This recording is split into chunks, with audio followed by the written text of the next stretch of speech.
असंभव कुछ नहीं होता दोस्त, ये परिकल्पनाएं हैं खाली।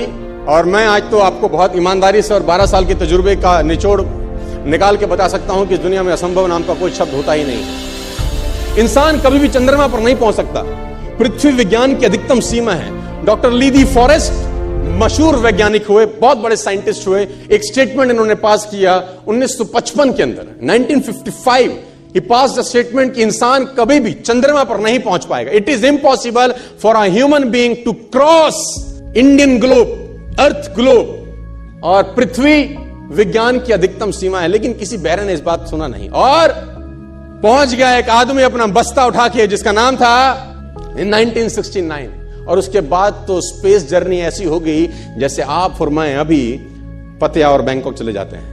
लॉर्ड केल्विन बहुत बड़े साइंटिस्ट हुए, उनका स्टेटमेंट आया कि सिर्फ पक्षी उड़ान भर सकते हैं, हवा से भारी मशीन का उड़ान भरना असंभव है। इट इज इम्पॉसिबल कि हवा से कुछ भी भारा हो और वो उड़ सके, क्योंकि ग्रेविटी उसको गिरा देगा। लेकिन तमाचा मारा इन लोगों ने, तमाचा मारा और लिख के दिया कि हमने साइकिल के स्पेयर पार्ट से इंसानों को पक्षी बना दिया।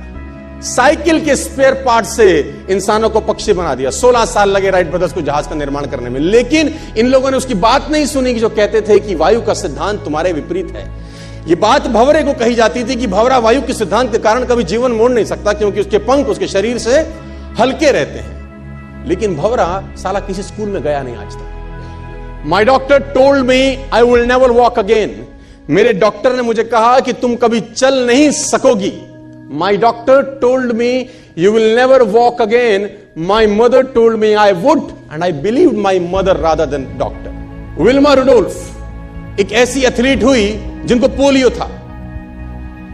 था, जिनको डॉक्टर ने कहा तू चल नहीं सकती, मां ने कहा तू चल सकती है। उसने कहा मैंने डॉक्टर की बात नहीं मानी, मैंने अपनी मां की बात मानी। 3 ओलंपिक गोल्ड मेडल जीती है लड़की, 3 ओलंपिक गोल्ड मेडल, जिसको डॉक्टर कह रहा है कि तू चल। लेकिन मां क्या बोलती है? मैं आपको उदाहरण देना चाहूंगा सर। बहुत छोटे थे अल्बर्ट आइंस्टीन, दुनिया के महान वैज्ञानिक में से एक हुए, मंदबुद्धि कहा जाता था उनको। 8 साल के थे, घर पहुंचे, मां को चिट्ठी दिया। When he was 8 years old, came to his home, given letter to his mother। मां को एक चिट्ठी दिया, मां ने वो चिट्ठी पढ़ा। 8 साल के थे और चिट्ठी में प्रिंसिपल का खत था, उसकी मां के नाम। प्रिंसिपल ने ये लिख के भेजा कि आपका बच्चा विलक्षण प्रतिभा का धनी है, ग्रेट पावर है इसके अंदर, क्योंकि बहुत बड़े साइंटिस्ट बने, बड़े हो गए। मंदबुद्धि बचपन में समझा जाता था। आपका बच्चा विलक्षण प्रतिभा का धनी है, इसके अंदर असीम संभावनाएं हैं। तो हमारा स्कूल, हमारी मैनेजमेंट, हमारी फैकल्टी, हमारा टीचर इस लायक नहीं है कि हम आपके बच्चे को अच्छी शिक्षा दे सकें। तो it's better for you to take care of your son. आप अपने बच्चों को अपने घर में पढ़ाइए, हम लायक नहीं है कि आपके बच्चे को पढ़ा सके।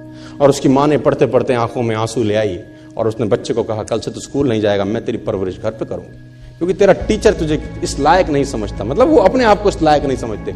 बच्चा खुश हुआ, मोटिवेट हो गया और लग गया। उसकी मां का निधन हो गया, वो अल्बर्ट आइंस्टीन बहुत बड़े साइंटिस्ट हो गए।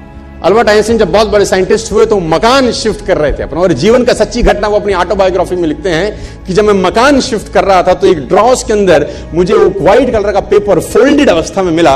मुझे समझ नहीं था कि क्या है। मैंने उसको फोल्डिंग अवस्था से मिट्टी को हटा के जब खोला तो वो उस टीचर का लेटर था जो बहुत साल पहले टीचर ने मेरे हाथ में दिया था और मैंने अपनी मां के हाथ में रखा था। अब वो बड़ी उत्सुकता के साथ उस खत को पढ़ने लगे। जैसे उन्होंने खत पढ़ना शुरू किया और वो जार जार होकर रोए। उसमें लिखा था कि तुम्हारा बच्चा मंदबुद्धि है, ये हमारे स्कूल के लायक नहीं है, इसको आज के बाद हमारे स्कूल में मत भेजना, इसकी परवरिश खुद किया। मां ने उल्टा पढ़ा कि नहीं, ऐसा नहीं है, तू सब कुछ कर सकता है, तेरे हाथ पास पावर है, तेरे में प्रतिभा है, यू कैन डू वंडर्स। दोस्तों, इस दुनिया में किसी की बात मत सुनना। नेवर एवर बिलीव एनीबॉडी कि जो तुमको बोले कि तू नहीं कर सकता, कान पे मारना, बोला साले तू नहीं कर सकता, हम करेंगे।